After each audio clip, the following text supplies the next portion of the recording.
Hi friends, అందరికీ నా హృదయపూర్వక నమస్కారాలు. 26 జనవరి వస్తే, 15 ఆగస్టు వస్తే చాలా భక్తి ఉంటుంది ఫ్రెండ్స్ మనుషుల మనసుల్లో.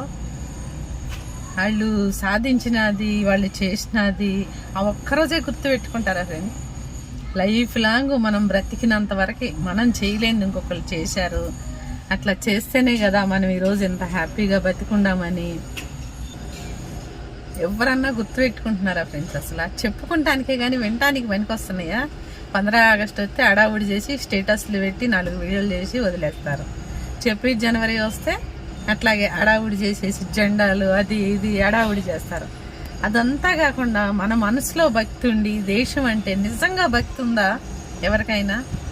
ఇలా అడుగుతున్నానని, ఇలా మాట్లాడుతున్నానని ఏమనుకోవద్దా సారీ. ఎందుకంటున్నాను తెలుసా? మనిషి మీద మనిషికి అసలు గౌరవమే లేదు. ఎన్ని చేసినా, ఎంత సాధించినా, మనుషుల్ని కొద్దిగా చేస్తే ఏదైనా సాధిస్తే మనం గౌరవించామనుకో, వాళ్ళు ఇంకా ఇంకా రెట్టింపు చేయగలరు. ఎంతో చేసిన వాళ్ళని కూడా ఆ చేసినప్పుడే ఇట్లా ముఖం చూపించేసి ఏకిల్ నవ్వులు నవ్వి ట్యాంక్స్ ఒకటి ముఖాన్ని వారేసేసి మెదలకుండా ఉంటున్నారు. నేను ఎందుకు ఈ మాట అంటున్నానో తెలుసా? ఈరోజు ఇంత హ్యాపీగా ఉంటున్నామంటే ఎవరో కష్టపడి మనకు స్వాతంత్రం తీసుకొచ్చి మనకి ఇవన్నీ ఇంకా భిక్ష వేసినట్టు దానం చేసిన తర్వాతే మనం ఇంత హ్యాపీగా ఈరోజు ఉండగలుగుతున్నాం. ఏమేం జరిగినాయో మనందరికీ తెలుసు.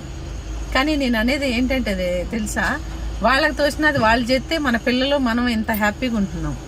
అట్లాగే మనం కూడా ఏదో ఒకటి ఫ్రెండ్స్ లైఫ్లో ఎవరికన్నా ఆపత వచ్చినా మన ఇంట్లో కానీ బయట కానీ న్యాయంగా మాట్లాడటం, న్యాయంగా ఉండటం, ధర్మాన్ని కాపాడాలి మెయిన్. అసలు ధర్మంగా ఎవరన్నా మాట్లాడుతున్నారా? న్యాయం అంటే ఎవరన్నా పాటిస్తున్నారా? రోడ్డు మీద ఎక్కడన్నా ఎవరన్నా యాక్సిడెంట్ అయి పడిపోతే ఇలా చూసేసి ఇలా తిప్పుకొని వెళ్ళిపోతున్నారు. అదేనా వచ్చింది దేశానికి స్వాతంత్రం? ఆడవాళ్ళని అరాచకాలు, కొంతమంది అన్నదమ్ముళ్ళు, అక్క చెల్లెల్ని, తల్లిని, పిల్లల్ని, పెళ్ళాన్ని ఎంత అరాచకాలు చేస్తున్నారు. జాబులు చేసి ఆడవాళ్ళని, రోడ్ల మీద ఆడవాళ్ళని ఏకతాళి వేళాకోళం చేసి ఇప్పుడు రివర్స్ అయిపోయింది. ఏమైంది? ఆడవాళ్ళు తిరగబడి మగవాళ్ళని చంపేస్తున్నారు. ఇట్లా ఒకళ్ళకొకళ్ళు చేసుకుంటా ఇది చేస్తున్నారు. ఇంకా వాళ్ళు దేశాన్ని కాపాడి మనకి ఇంత మంచి రోజులు ఇచ్చి, ఇంత మంచి మంచి వాతావరణాన్ని ఇట్లా హ్యాపీగా బతకండి అని ప్రతి ఒక్కటే మనకి వాళ్ళు చేశారు. మనం ఏం నిలబెట్టుకుంటున్నాం? ప్రతి మనిషి వంతు ఎంతో కొంత దేశానికి చెయ్యాలి ఫ్రెండ్స్, ఖచ్చితంగా చెయ్యాలి. ఎవరో చేస్తే మనం ఈరోజు బతుకుతున్నాం. మనం కూడా చేస్తే రేపు పొద్దున పిల్లలు పెద్దోళ్ళు అయిపోతారు, వాళ్ళకి కూడా అవసరం వచ్చింది. నేను ఎందుకు ఈ మాట అంటున్నాను తెలుసా? ఇవాళ రేపు స్వార్థం అనేది పెరిగిపోయింది. మనమే బ్రతకాలి, మనమే తినాలి, మన పిల్లలే బాగుండాలి అని. అది కరెక్ట్ కాదు. అదే అనుకుని ఉంటే ఈ స్వాతంత్రం ఇవన్నీ వచ్చాయేనా మనకి? ఈరోజు మనం ఇట్లుండే వాళ్ళమేనా?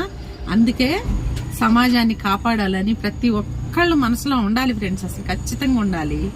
ఇవాళ రేపు కుటుంబాల్లోనే ఐకమత్యం లేదు. కుటుంబాలు సుఖపడుతుంటేనే చూడలేకపోతున్నారు మనోళ్ళు మనకే.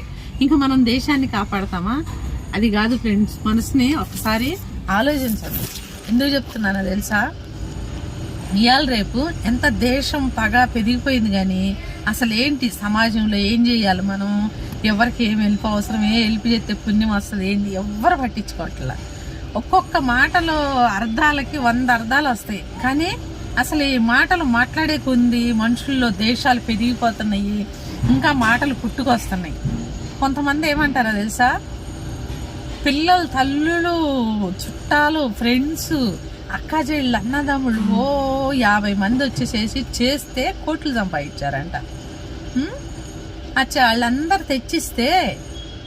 తెచ్చిస్తే వాళ్ళు అన్నం ఏం తిన్నారు, బట్టలు ఏం కట్టుకున్నారు, ఎక్కడున్నారు? వాళ్ళు పెళ్లిళ్ళు చేసుకున్నప్పుడు ఎవరు హెల్ప్ చేశారు? వాళ్ళు పిల్లల్ని కన్నప్పుడు ఎవరు హెల్ప్ చేశారు? ఆ పిల్లలకు పెద్దగా అయినప్పుడు ఎవరు హెల్ప్ చేశారు? పెళ్లిళ్ళకి ఎవరు చేశారు? అచ్చా వాళ్ళు చచ్చిపోయినప్పుడు ఎవరు? ఇది కూడా ఆలోచించాలిగా. మనము కుటుంబాల్లోనే ఐకమత్యంగా లేకుండా కుటుంబాల్లోనే ఎంత పేరంటం పెట్టుకొని ఉంటున్నాము. ఇంకా మనలాంటి వాళ్ళు సమాజాన్ని ఏం కాపాడతారు? అసలు వాళ్ళకి హక్కు ఉందా? ఈ 26 జనవరి 15 ఆగస్టు చేసుకుంటానికి అస్సలు హక్కు లేదు. వాటి గురించి మాట్లాడే హక్కే లేదు ఇట్లాంటి వాళ్ళకి. ఎందుకు అంటున్నాను ఈ మాట? ఇంట్లో ఒకళ్ళు నాశనం అయ్యి ఒకళ్ళు ఇదంతా అయ్యి ఇవన్నీ చేస్తుంటే వాళ్ళని పట్టించుకోకుండా గుర్తించకుండా నానాకు మాటలని నానాకి ఇబ్బందులు పెట్టి వాళ్ళు పుట్టిన ఊర్లో అత్తగారు ఊర్లో చుట్టుపక్కల ఊర్లో కావాలని డొప్పు కొట్టుకుంటా ఇదొక ఉద్యమంగా తీసుకొని పనులు మానుకొని ఊరూరు తిరిగి ఇంటింటికి తిరిగి ఇట్లా వాళ్ళు ఫలానా వాళ్ళు ఇట్లా బాగుపడ్డారు వీళ్ళ సొమ్ము తిన్నారా. ఇదేనా సమాజానికి మనం చేసేది? ఇంట్లోనే మనం ఏం చేయలేకపోతున్నాం. ఇల్లు గెలిచి రెచ్చగెలవాలంట తెలుసా, ఇంట్లోనే ఏం చేయలేకపోతున్నాము. ఇంక ఇట్లాంటి వాళ్ళు అసలు భూమికి అవసరమా? భూమికి భారం తెలుసా, నిజంగా చెబుతున్నా, భూమికి భారం ఎట్లాంటి వాళ్ళు. ఇంట్లో వాళ్ళనే ఇది చేయలేకపోతే నువ్వు బయటకు వెళ్ళి ఏం చేస్తా? ఇదే అనుకుంటే ఈరోజు ఎట్లుండేదేనా? ఈ 26 జనవరి 15 ఆగస్టు వచ్చి హ్యాపీగా మనం సంతోషంగా జెండాలు ఎగరేసే వాళ్ళమేనా? వాళ్ళు ఎవరు, ఎక్కడ పుట్టారు, ఎవరికి పుట్టారు, ఏం కులము, ఏ స్థలంలో పుట్టారు, ఏ రాష్ట్రాల్లో ఏ జిల్లాల్లో పుట్టారు, ఎవరికి హెల్ప్ చేశారు, ఇప్పుడు ఎవరు బతుకుతున్నారు? ఇది ఆలోచించాల్సింది. ఐకమత్యం అనేది చాలా అవసరం తెలుసా. ఐకమత్యంగా ఉంటే ఏదన్నా చేయొచ్చు. లేనిపోయి మాట్లాడుకుంటా కొంతమంది దేశానికి చీడ పురుగుల్లాగా తయారవుతున్నారు. మొన్న ఈ చెట్లన్నిటికి తెగులు వచ్చింది. నేనేం చేశాను, ఏండ్రం లాంటిది ఒక మందు దొరికింది, తెచ్చి కొట్టేసా, మొత్తం పోయింది. అట్లాగే కలుపు మొక్కలు లాంటి వాళ్ళని, చీడ పురుగుల్ని ఏరి పారేసేయాలి. అప్పుడే నిజమైన స్వాతంత్రం వచ్చినట్టు. ఈ వీడియోలో చెప్పాలనుకుందా నేను ఇది. ఎవరన్నా వీడియో చేస్తే నాకు కామెంట్లు పెడతారు. ఎవరన్నా నోరు జారి ఒక మాట అంటే నాకు మాటలు మాట్లాడతారు. ఏదన్నా ఫ్యామిలీలో చిన్న గొడవలు అయితే ఊరు ఒకమంతా డొప్పు కొట్టుకుంటా ఫోన్లు పగిలిపోతాయేమని అనిపిస్తుంది. అంత చెప్పుకుంటారు. స్వాతంత్రం వచ్చినట్టేనా? ఎవరింటో దాళ్ళు, ఎవరి మనసులో దాళ్ళు ప్రశ్నించుకుంటా, ఎవరినాళ్ళు ప్రశ్నించుకుంటా ఉంటే అప్పుడు తెలుస్తుంది స్వాతంత్రం వచ్చిందా మనకి లేదా అనేది. ఊరకొరికి ఎవరో ఏదో చేసిపోతే జెండాలు ఎగరేయటం, చాక్లెట్లు మోస్తాం, చెలవలు, ఇదంతా డొప్పు కొట్టుకుంటా తిరగటం కాదు ఫ్రెండ్స్. అందరినీ కాదు, కొందరిని, ఎవరో కొందరు చేసినందుకే ఈరోజు ఇలా ప్రశాంతంగా ఉండాం. ఐఎమ్ సారీ, కానీ ఇది కరెక్ట్ కాదు.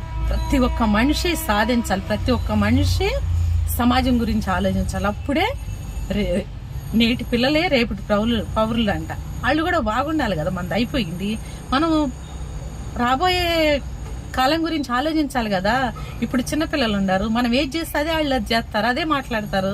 అట్లా చేయకుండా ఉండాలంటే ఫస్ట్ మనం మారాలి. ఈ వీడియోలో అయితే నేను ఇది చెప్పాలనుకున్నా ఫ్రెండ్.